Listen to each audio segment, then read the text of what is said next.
Australia और India के बीच चल रही 5 टी20 मैचेस के सीरीज, जिसके पहले 3 मुकाबले तो हो चुके हैं। सीरीज 1-1 से बराबरी पर है, जिसमें पहला टी20 मैच तो बारिश में धुल गया। दूसरा टी20 मैच इंडियन टीम हार गई ऑस्ट्रेलिया के खिलाफ, और उसके बाद तीसरे टी20 मैच में जहां पर एक बार बल्लेबाजों ने काफी रन तो बना दिए, टीम डेविड ने खास करके ऑस्ट्रेलिया की तरफ से, लेकिन उसके बाद इनके गेंदबाजों ने अपने उस बनाए गए स्कोर को डिफेंड नहीं कर पाए, और वहां पर इंडियन टीम ने काफी आसानी से उस स्कोर को चेज करते हुए, हालांकि उसमें जितेश शर्मा और वाशिंगटन सुंदर का सबसे बड़ा हाथ रहा। थोड़ी मुश्किलें बीच में आई, लेकिन फिर भी उस तीसरे टी20 मैच को जीत करके इंडियन टीम ने 1-1 से बराबरी तो ला दिया सीरीज को। लेकिन जब आज के इस चौथे टी20 मैच में मैदान होगा करारा ओवल का, जो कि क्वींसलैंड नाम के वहां के एक स्टेट में है, जिसको हम गोल्ड कोस्ट स्टेडियम के नाम से भी जाना जाता है, पीपल फर्स्ट स्टेडियम के नाम से भी जाना जाता है, तो कंफ्यूज मत करिएगा, कई सारे नाम आपको अलग अलग जगह दिखाई पड़ेंगे। तो जब ये चौथा टी20 मैच इस मैदान पर 6 नवंबर को 1:45 से भारत के समय के हिसाब से और वहां की लोकल टाइम के हिसाब से शाम को 7:15 बजे से, यानी कि एक रात वाले टी20 मैच के तौर पर यह मुकाबला खेला जाएगा इस मैदान पर।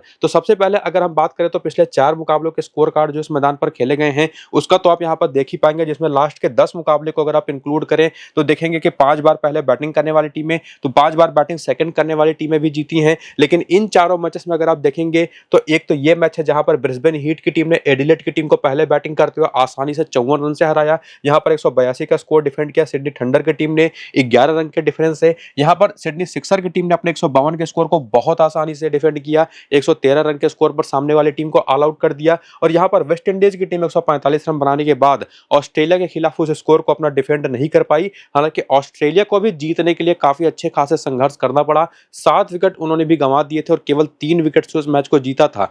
जबकि यहां पर अगर आप देखें तो वेस्ट इंडीज की टीम ने भी पहले 6 ओवर में ही 53 रन बना दिए थे 2 विकेट के नुकसान पर, उसके बावजूद केवल 145 रन ये टीम बना पाई। और ऑस्ट्रेलिया ने भी 147 रन जो बनाए, उसमें 6 ओवर में ही इनके 56 रन आ गए थे। हालांकि 3 विकेटें उसमें भी गिर गई थी। लेकिन क्यों ऐसा हुआ कि इतना बेहतरीन शुरुआत रनों के मामले में खास करके करने के बावजूद भी स्कोर इस तरीके का बनता दिखाई पड़ा, या इन बाकी मुकाबलों में चेज करना थोड़ा सा मुश्किल होता दिखाई पड़ रहा है रिसेंट टाइम में खास करके, जबकि ओवरऑल मामला काफी बराबरी का होता है। अगर आप 10 मैचों को लें और इन चारों मैचेस में अगर आप स्पिन और पेस के आंकड़ों को देखें तो ओवरऑल पूरी तरह से टोटल डोमिनेशन यहां पर पेसर्स का है 50 विकेटों के साथ पिछले केवल 4 मुकाबलों में, जिसमें पहली इनिंग में 23 तो सेकंड इनिंग में बढ़ के 27, और स्पिन को टोटल 14 विकेट, पहली इनिंग में 6 और सेकंड इनिंग में 8।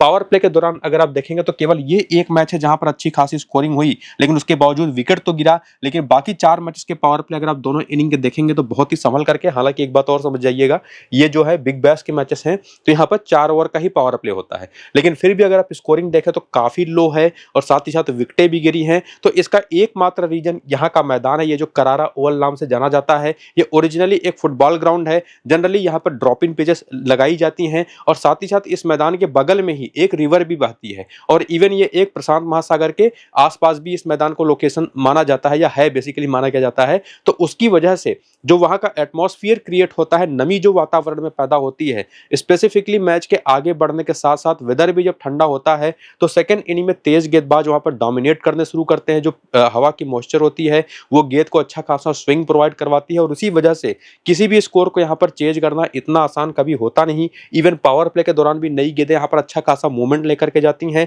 जिसमें एक और जो अपडेट हमको देखना पड़ेगा वो ये कि वेदर कैसा होगा। फिलहाल अभी जब मैं ये वीडियो बना रहा हूं तो जो फोरकास्ट मैंने देखा है, आसमान पर बादल हल्के फुल्के दिन के दौरान आते जाते रहेंगे, बाकी धूप खिली रहेगी। तो पहली इनिंग में बैटिंग करना मेरे हिसाब से यहाँ पर one of the best choice होगा, जो भी टीम यहाँ पर टॉस जीतेगी। लेकिन फिर भी हमको पिच को तो देखना ही पड़ेगा, क्योंकि ये जो पिछले मैचेस के स्कोर कार्ड आपको मैंने दिखाया ना, उसमें भी आखिरी मैच 2024 में हुआ था। तो निश्चित तौर पर अभी की क्या कंडीशन है उसको देखना पड़ेगा, वेदर कैसा उस टाइम पर रहेगा वो भी देखना पड़ेगा। वो सारी चीजें आपको मैं टेलीग्राम और व्हाट्सएप चैनल पर अपडेट्स के साथ प्रोवाइड करवाऊंगा टॉस के बाद, और साथ ही साथ अपने फाइनल टीम भी वहीं पर दूंगा टेलीग्राम और व्हाट्सएप पर। तो जाकर के दोनों को ज्वाइन करिए, लिंक आपको इसी वीडियो के डिस्क्रिप्शन में और कमेंट बॉक्स में जो पिन किया हुआ कमेंट है वहां पर देखने को मिल जाएगा। तो सिंपली लिंक्स को क्लिक करके टेलीग्राम और व्हाट्सएप को ज्वाइन कर लेना है। और फिलहाल अब आगे बढ़ना है और जानने हैं वो बड़े बड़े अपडेट्स, जिसमें ऑस्ट्रेलिया की टीम में भी कई सारे चेंजेस हैं, और इवन इंडियन टीम में भी एक बड़ा प्लेयर है जिसको रिलीज कर दिया गया है। इवन वो प्लेयर अगर होता प्लेइंग 11 में खेलता तो उसको आप कप्तान है बस कप्तान भी बनाते हैं। वो प्लेयर है कौन उसको आगे देखेंगे, लेकिन फिलहाल अगर आप देखें तो आपको शुरू में ही काफी बड़े चेंजेस दिखाई पड़ रहे हैं। ट्रेविस हेड का नाम आपको दिखाई पड़ेगा नहीं, जो कि अब फिलहाल टीम को छोड़ चुके हैं, एसएच की तैयारी के लिए डोमेस्टिक टेस्ट मैचेस खेल रहे हैं। तो मुझे जहां तक लगता है कि मैथ्यू शॉर्ट और मिचेल मार्श आपको ओपन करते दिखाई पड़ेंगे। जोश इंग्लिश आएंगे नंबर 3 पर as a wicket keeper batter. Tim David number 4 पर, जो कि पिछले मैच भी धमाका कर चुके थे। नंबर 5 पर अब आएंगे ग्लेन मैक्सवेल, जो कि पिछले मैच में भी स्क्वाड में थे लेकिन प्लेइंग 11 में नहीं खेले थे। इसके बाद मार्कस टोनिस है, मिच ओवेन है इनके ऑलराउंडर्स, और उसके बाद आते हैं जेवियर बार्टनर, नेथन एलिस और मैथ्यू कोनेमान, जो पिछला मैच भी खेले थे लेकिन बहुत अच्छी बॉलिंग करी नहीं थी। और साथ ही साथ अब ज्वाइन कर रहे हैं टीम को बेन डॉर्सुइस, जो बाएं हाथ के तेज गेंदबाज होने के साथ साथ अच्छी खासी बैटिंग भी कर लेते हैं। तो ये तो एक्सपेक्टेड प्लेइंग 11 आज के इस मैच बनते दिखाई पड़ रही है ऑस्ट्रेलिया की तरफ से। हालांकि स्क्वाड के अंदर अभी भी एडम जंपा है, इवन तनवीर संघा को एज ए कवर बुलाया गया है, और साथ ही साथ जोश फिलिप और महली बियर्डमैन, इनके 19 साल के प्लेयर जो दाएं हाथ के तेज गेंदबाज हैं, 145 प्लस की बॉलिंग करते हैं, ये भी स्क्वाड में है। बाकी एडम जंपा को लेकर के अपडेट यही है कि फिलहाल इनको अगर बात करें बच्चा होने वाला था तो अपने घर गए थे। फिलहाल अभी भी ये लेकर के कोई क्लियर नहीं है कि आज के इस मैच में खेलेंगे कि नहीं खेलेंगे। पूरे चांसेस है कि खेल भी जाए नहीं भी खेल जाए, तो इसी वजह से इनके कवर के तौर पर तनवीर संघा को बुलाया गया है। अगर वो अवेलेबल हुए जंपा तो वो खेल जाएंगे मैथ्यू कोहनेमान की जगह पर। बाकी कोई फिलहाल अभी तो प्लेइंग में खेलता नहीं दिख रहा मुझे, लेकिन देखेंगे वो हमको टॉस के बाद पता चल जाएगा। बाकी जो पिछले मैच में बॉलिंग हुई या फिलहाल जो आज के इस मैच में बॉलिंग होगी, उसके लिए अगर आप देखें लास्ट मैच की बॉलिंग परफॉर्मेंसेस, तो जेवियर बार्टलेट ने पहला, तीसरा, 10वां और 15वां ओवर किया था, मतलब 1 ओवर के आसपास आपको डेथ में 2-3 ओवर आपको ये पावर प्ले के अराउंड बॉलिंग करते दिखाई पड़ेंगे। नेथन एलिस के 2 ओवर पावर प्ले के, 1 ओवर मिडिल का, 1 ओवर डेथ का रहा था पिछले मैच में। किस किस ओवर में आए थे बॉलिंग करने वो आप देख सकते हैं, जहां पर स्टार लगा हुआ है, मतलब वहां पर इनको विकेटें भी मिली थी। और उसके बाद मैथ्यू कोहनेमान ने तो 4 ओवर किया लेकिन सफलता कोई नहीं मिली। मार्कस टोनिस ने भी पिछले मैच में 2 ओवर किया था, 8वां 18वां पहले मैच में पहले ओवर में इन्होंने विकेट भी लिया था और बहुत ही शानदार पारी भी करी थी। और मैथ्यू शॉर्ट ने भी 1 ओवर किया था, हालांकि उसका फायदा इंडियन बल्लेबाजों ने खूब उठाया था अच्छे खासे रन बना करके। बाकी आगे बढ़ते हुए जो फिलहाल अभी का स्क्वाड है ऑस्ट्रेलिया का, जो चेंजेस के बाद उसका करियर टी20 फॉर्मेट में रहा कैसा है। हालांकि यहाँ पर आपको ना एक नाम बेन मैकडर्मट का नहीं दिखाई पड़ेगा, वो भी बुलाए गए हैं एज ए कवर, लेकिन उनका स्टैट यहाँ पर मैंने ऐड नहीं किया, जो कि वो स्क्वाड के साथ तो है लेकिन खेलेंगे नहीं। और फिलहाल जो आपको ये स्क्वाड दिखाई पड़ रहा है, जिसमें मिचेल मार्श से 73 मैचेस खेल चुके हैं टी20 में, 1994 रन, 33 का एवरेज है, 17 विकेट। और ध्यान रखिएगा ये सारे जो करियर के डेटा है ना, वो इस सीरीज के स्टार्ट होने के पहले का है। तो इस सीरीज में क्या किया है वो आगे हम देखेंगे। और ये जो ओवरऑल बैटिंग एवरेज है वो पहली इनिंग में 30 का रहता है, सेकंड इनिंग में 34 का, यानी कि कोई खास स्पेसिफिक इनको दिक्कत नहीं है किसी इनिंग में बैटिंग करने को लेकर के। सिमिलरली उसी तरह से बाकी जो बैटर्स उनका पूरा करियर बैटिंग एवरेज इनिंग के बेसिस पर उनकी परफॉर्मेंसेस को यहाँ पर आप चेक कर सकते हैं, जिसमें टिम डेविड आपको जनरली पहली इनिंग में बेटर दिखाई पड़ेंगे क्योंकि एक फिनिशर है, नॉट आउट लौटते हैं कई बार वहीं पर। और बाकी यहाँ पर देखिए ओवरऑल बॉलर्स की परफॉर्मेंसेस, तो जैसे जेवियर बार्टलेट हो गए, 10 टी20 मैच में 15 विकेटें हैं, और इन 15 विकेटों को लेने के लिए जितनी भी पहली इनिंग में बॉलिंग इन्होंने की है, जितनी गेंदें फेंकी हैं, जितनी विकेटें ली हैं, उसके बेसिस पर इनका एवरेज आता है हर 14वीं गेंद पर 1 विकेट का, सेकंड इनिंग में भी 12वीं गेंद पर, यानी कि दोनों इनिंग्स के लिए कमाल के बॉलिंग ऑप्शन है।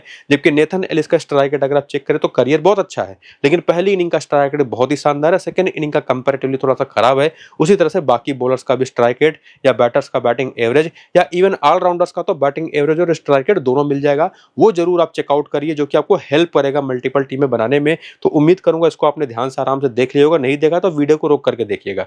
बाकी इसके बाद आगे बढ़ते हुए रीसेंट फॉर्म की तरफ आए, जहां पर आपको पता चलेगा कि पिछले 2 मैचेस में या बेसिकली 3 मैचेस जो हो चुके हैं, उसमें से एक मैच तो बारिश में धुल गया, तो उसमें क्या रिसेंटली परफॉर्मेंसेज रही ऑस्ट्रेलियन प्लेयर्स की, कैसे फॉर्म में है। तो मिचेल मार्श को तो सभी को पता है, कई बार आपको मैं बता चुका हूं। हालांकि पिछले मैच में केवल 10 रन है, ये 46 रन है, बीच में कुछ मैचेस में इन्होंने जबरदस्त पारियां जो खेली हैं, शतकीय पारियां हैं, अर्धशतकीय पारियां हैं। ये चीज आपको मैं लगातार बता रहा हूँ रिसेंट टाइम में कि अपने करियर के बेस्ट फॉर्म में एज अ बैटर, तो निश्चित तौर पर एक one of the best option Australia की तरफ से बनते भी हैं। मैथ्यू शॉर्ट पिछले मैच में काफी नीचे बैटिंग करने आए थे, 26 रन बनाए थे, उसके पहले वाले मैच में खाता नहीं खोल पाए थे, और ये जो 26 रन ये बना भी गए, निश्चित तौर पर उस टाइम पर कंडीशंस थोड़ी सी बैटिंग के लिए बेहतर हो गई थी।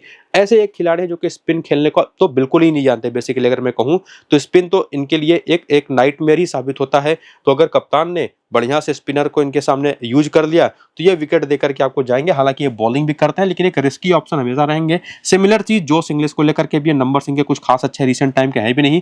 टिम डेविड ये निश्चित तौर पर एक खतरनाक प्लेयर हैं। हालांकि इनको देखा गया है कि वरुण चक्रवर्ती को खेलने को लेकर इनको जबरदस्त दिक्कतें रही हैं, लेकिन ओवरऑल पिछले मैच जिस तरीके के 74 रन की पारी खेली, और जब भी ये नंबर 4 पर बैटिंग करते हैं तो अलग ही प्लेयर होते हैं। तो नंबर 4 पर अगर आज भी आते हैं, जो कि आएंगे, तो निश्चित तौर पर दूसरे बेस्ट ऑप्शन इस टीम की तरफ से होंगे। बाकी ग्लेन मैक्सवेल भी अगर आप रिसेंट टाइम में देखें तो बहुत जबरदस्त फॉर्म में तो नहीं है, कंसिस्टेंसी को लेकर के दिक्कत है, लेकिन जब ये ऑस्ट्रेलिया के लिए खेलते हैं ना तो अलग प्लेयर बन जाते हैं। और स्पेसिफिकली इनकी एक और एबिलिटी इनकी जो बॉलिंग की है, तो अगर आज किस मैच में प्लेइंग 11 में खेल रहे हैं तो मेरे हिसाब से इस टीम की तरफ से थर्ड बेस्ट ऑप्शन बन जाते हैं। इवन थर्ड बेस्ट में आप कह सकते हैं कि मार्कस स्टोनिस भी है, जिसमें 64 रन 1 विकेट बनाए पिछले मैच में, 6 रन बनाए 1 विकेट लिया उसके पहले वाले मैच में, उसके पहले भी एज ऑलराउंडर बढ़िया करते रहे और चूंकि सिंगल फॉर्मेट प्लेयर बन चुके हैं ऑस्ट्रेलिया के लिए, तो ये निश्चित तौर पर एक भरोसेमंद ऑप्शन भी है। तो आप थर्ड बेस्ट इनको कह सकते हैं, फोर्थ बेस्ट यहाँ पर मैक्सवेल को कह सकते हैं।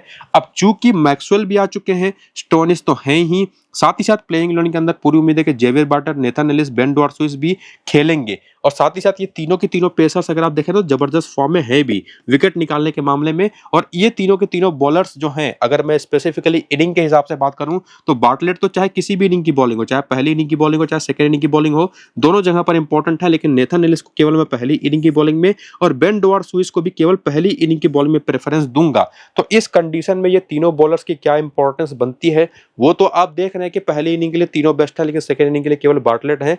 तो उस कंडीशन में ही अगर मैं बात करूं तो निश्चित तौर पर मिच ओवेन एक ट्रम्प बन जाते हैं, जिनको चूंकि सेकंड इनिंग की बॉलिंग में अब बाकी दो को नहीं पिक करने वाले, तो आप मिचेल ओवेन को वहां पर लेके जा सकते हैं एज ए ट्रम्प, या उसी तरह से आप लेके जा सकते हैं मैथ्यू कुहनेमान को अगर ये प्लेइंग 11 में खेलते हैं तो सेकंड इनिंग की बॉलिंग में, चूंकि एक लेफ्ट आर्म ऑर्थोडॉक्स बॉलिंग परेशान भी करती है इंडियन बैटर्स को। वरना अगर एडम चंपा प्लेइंग 11 में है तो वो तो निश्चित तौर पर एक बेस्ट ऑप्शन है, चाहे पहली इनिंग की बॉलिंग हो चाहे सेकंड इनिंग की, तब तो कोई क्वेश्चन बनेगा ही नहीं। पहली इनिंग की बॉलिंग में तो होंगे ही, सेकंड इनिंग की बॉलिंग में भी आपको ये बार्टलेट के साथ टीम में कंबाइन करके लेके जाने होंगे, जिसमें स्टोनिस, मैक्सवेल भी आपको थोड़ी बहुत बॉलिंग करके देंगे। बाकी ये कौन से कितने बेस्ट ऑप्शंस हैं ये आपको ने बता दिया। और जो बेस्ट ऑप्शंस हैं ना, वो ऐसे प्लेयर हैं जो अगर आप मल्टीपल टीमें बना रहे हैं तो उनको आप हर टीम में लगभग रखेंगे 90% टीमों में, और बाकी जो कुछ ट्रम्प है या कोई इनिंग की बेसिस पर प्लेयर है तो उसको उस हिसाब से देख करके अपने टीमों में इंक्लूड करना। और स्मॉल लीग की टीम बना रहे हैं तब तो आपको मैंने काफी हद तक हिंट दे ही दिया है कि किसको कब और कितने हिसाब से यूज करना है। बाकी बेंच पर भी जो ऑप्शंस हैं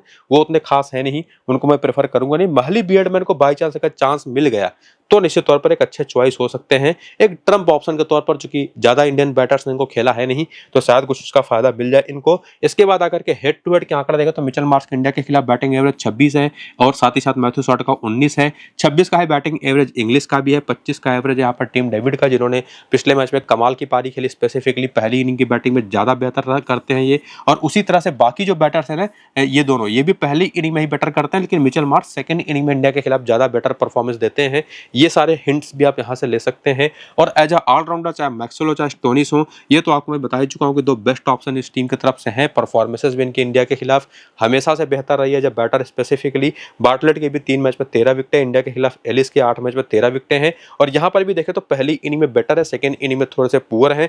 और उसके बाद बेन डॉर्सुइस के भी 2 मैच में 5 विकेट हैं, सारी विकेटें पहली इनिंग की बॉलिंग में आई हैं, 9 का ही स्ट्राइक रेट है। कुहनेमान के T20s में इंडिया के खिलाफ कोई विकेट नहीं है 3 मैचेस में। जंपा के भी आंकड़े थोड़े से कमजोर है, जो सेकंड इनिंग में थोड़ा सा बेहतर हो जाता है। तनवीर संगा, जोशुआ फिलिप के भी आंकड़े आप यहाँ पर देख सकते हैं, जो आपको दिखाएंगे निश्चित तौर पर ना कि ये लोग इंडिया के खिलाफ कैसा खेले हैं, लेकिन इस मैदान पर कैसा खेले हैं, जिसमें बिग बैश के भी आंकड़े शामिल हैं, इंटरनेशनल T20s के भी आंकड़े शामिल हैं।